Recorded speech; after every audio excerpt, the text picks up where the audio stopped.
يا أيها الذين آمنوا إذا نودي للصلاة من يوم الجمعة فاسعوا إلى ذكر الله وذروا البيع ذلكم خير لكم إن كنتم تعلمون.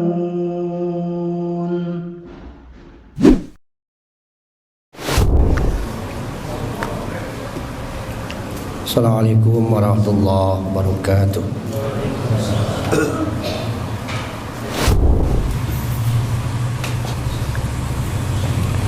Innal hamdalillah nahmaduhu wa nasta'inuhu wa nastaghfiruh wa na'udzu billahi min shururi anfusina wa min sayyiati a'malina. May yahdihillahu fala mudilla lahu wa may yudlilhu fala hadiya lahu. Asyhadu an la ilaha illallah wahdahu la syarika lah wa asyhadu anna Muhammadan abduhu wa rasuluh la nabiyya ba'dah. Allahumma salli wa sallim ala rasulillah sallallahu alaihi wasallam uswatun hasanah wa ala alihi wa ashabihi wa mawalah la haula wa la quwata illa billah. Amma ba'd. Ayuhal hadirun, usi iyaya wa iyyakum bittaqwallah. Ittaqullah haqqa tuqatih fala tamutunna illa wa antum muslimun. Qala Allah Ta'ala fi kitabil karim, a'udzu billahi samil alim minasy syaithanir rajim. Kullu ya'malu ala syakilatihi. Wa qala Allah Ta'ala aydan, rana ala qulubihim ma kanu yaksibun. Wa qala Rasulullah sallallahu alaihi wasallam, la yadkhulul jannata man kana mithqalu dzarratin min kibrin. Hadirin jamaah Jumat yang dirahmati Allah, di dalam teori perilaku ada satu gambaran yang sesungguhnya bernilai Qur'ani, yakni menghubungkan antara sikap mental atau motivasi dengan aksi. Bagi kalangan pegiat atau praktisi yang mendalami SDM, teori ini sangat disukai karena ingin melihat apa motif seseorang melakukan sesuatu. Dua ayat yang tadi saya kutip memunculkan masalah itu. Pertama, surat Al-Isra ayat 84, di mana Allah menegaskan antara amal atau perbuatan dengan kondisi hati seseorang. Simak kata-kata kullu ya'malu ala syakilati. Syakilati adalah variabelnya, variabel sebab, keadaan hati. Apakah kondisinya penuh semangat atau sebaliknya? Apakah hatinya sehat atau sakit? Sementara ya'malu adalah amalnya, aksinya, perbuatannya. Begitu pula dengan surat Al-Mutaffifin yang terkenal sekali, bahwa rona ala qulubihim ma kanu yaksibun. Rona ala qulubihim menggambarkan kondisi hati, sedangkan yaksibun menggambarkan tindakan. Jadi apa yang kita lakukan sejatinya mencerminkan apa yang ada di dalam hati. Jamaah yang dirahmati Allah, di dalam Quran disebutkan juga bahwa setiap orang itu seringkali didominasi oleh perilaku yang disebut fujur. Silakan simak kembali surat Al-Qiyamah yang mengatakan liyafjuru amama. Amama menunjukkan adanya upaya selalu di depan mendominasi perilaku seseorang. Salah satu bagian dari fujur, paling tidak dua yang sering disebut oleh Rasulullah SAW. Yang pertama kibrun, kibir, dan yang kedua aba. Kalau kita perhatikan apa definisi kibrun, dalam Sahih Muslim disebutkan seseorang bertanya, mal kibru ya Rasulullah, apa sejatinya kibir itu. Beliau mendefinisikannya dengan 2 indikator. 2 indikator ini boleh jadi ada pada diri kita, sehingga perlu ada proses untuk namanya nanti tazkiyah. Indikator pertama adalah ketika beliau mengartikan batorol hak, menolak kebenaran. Sedangkan indikator kedua adalah gomtonas, atau merendahkan, menempatkan orang lain di bawah dan mengunggulkan diri. 2 istilah ini kalau saya cermati melihat Quran, sesungguhnya merupakan penjelasan rinci dari satu gambaran yang sering disebut dalam Quran. Yang pertama istakbaro, yang kedua takabbaro.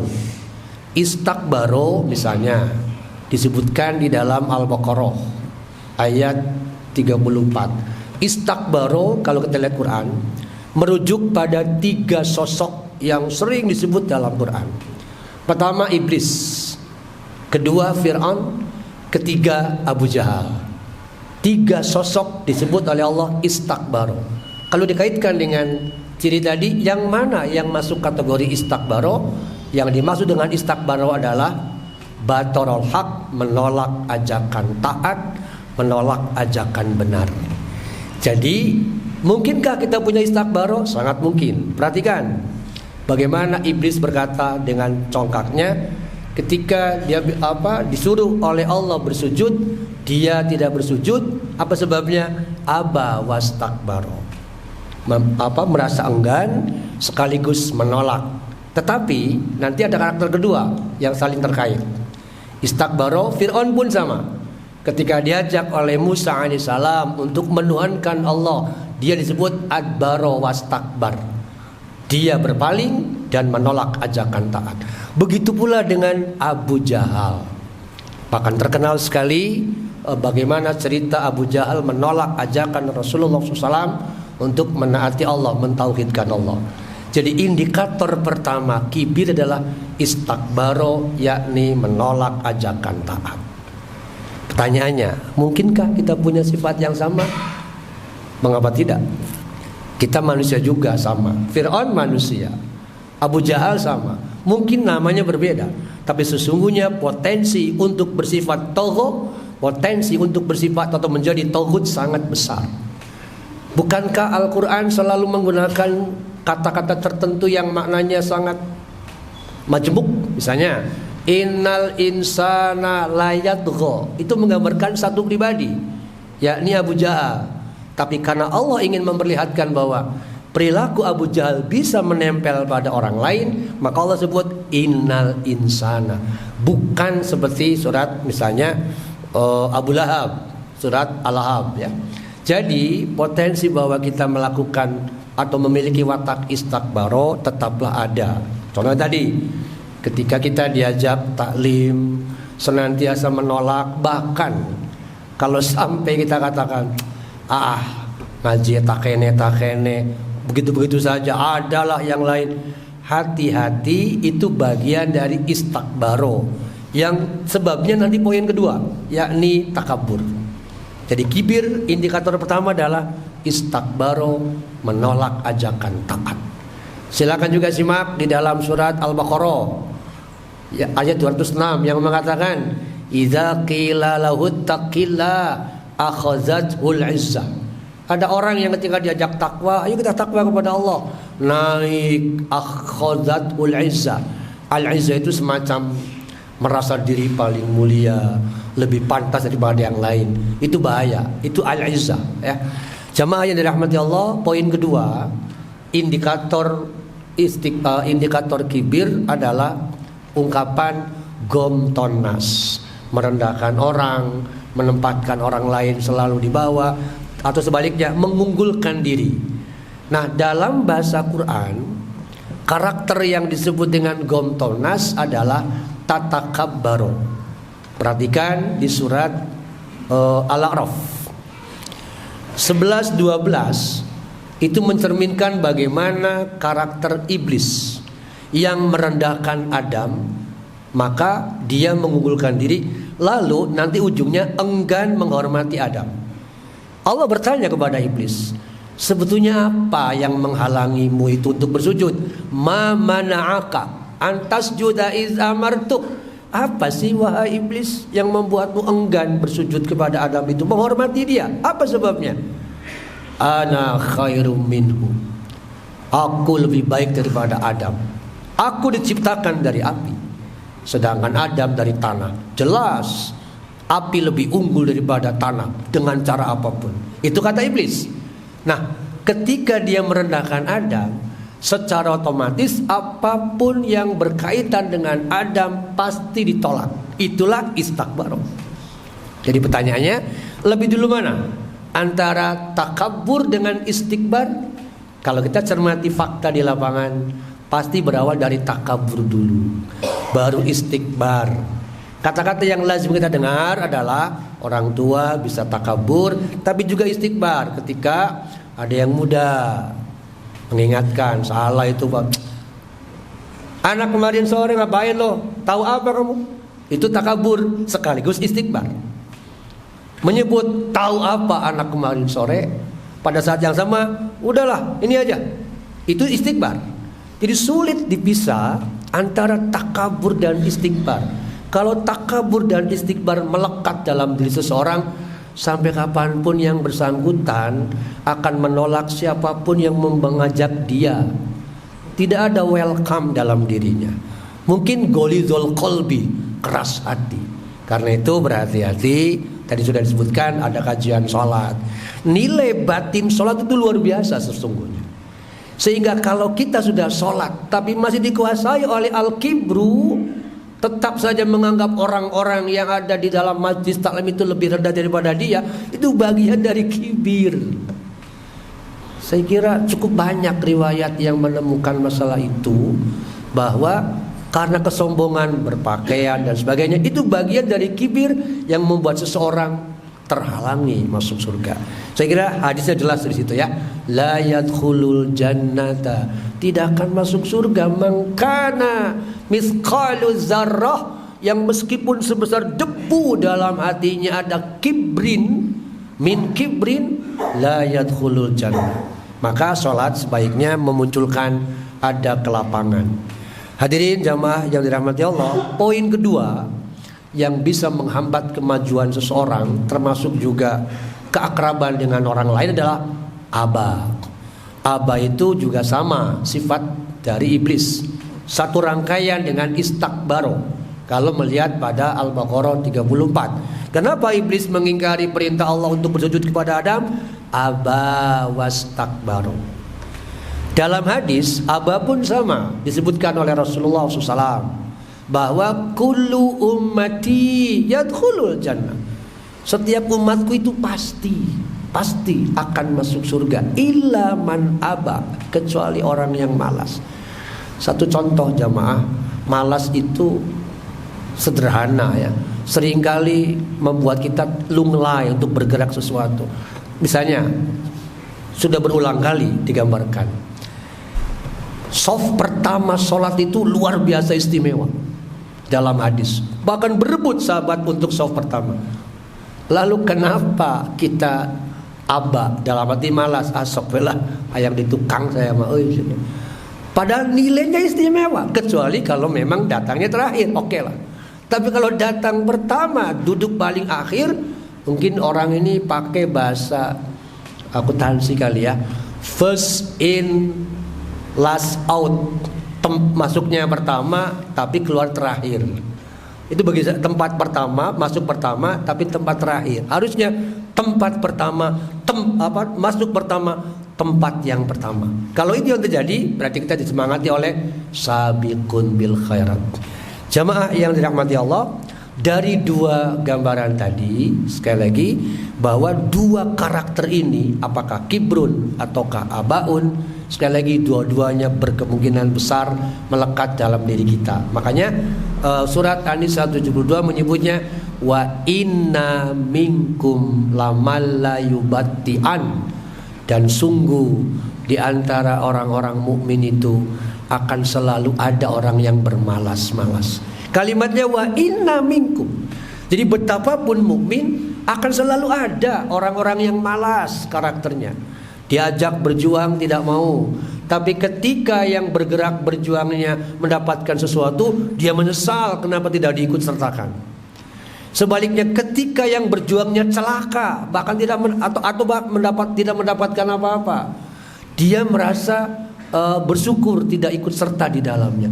Hati-hati, karakter ini bagian dari pintu masuk sifat munafik.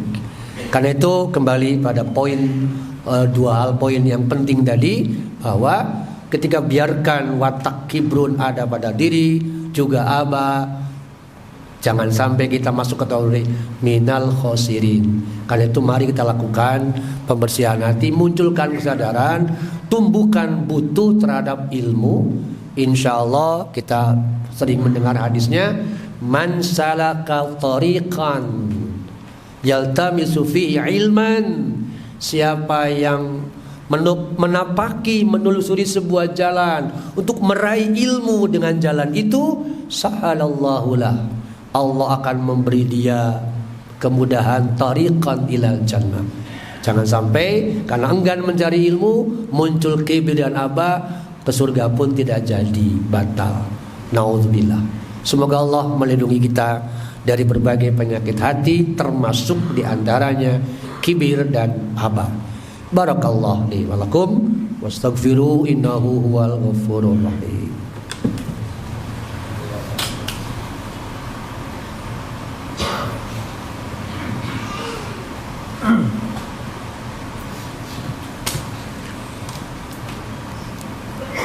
Alhamdulillahirabbil alamin wa bihi nasta'inu ala umurid dunya waddin. Asyhadu an la ilaha illallah wa huwal azizul hakim wa asyhadu anna Muhammadan abduhu wa rasuluhu sayyidul mursalin. Allahumma salli wa sallim ala sayyidina Muhammadin wa ala alihi wa ashabihi ajma'in. Amma ba'd.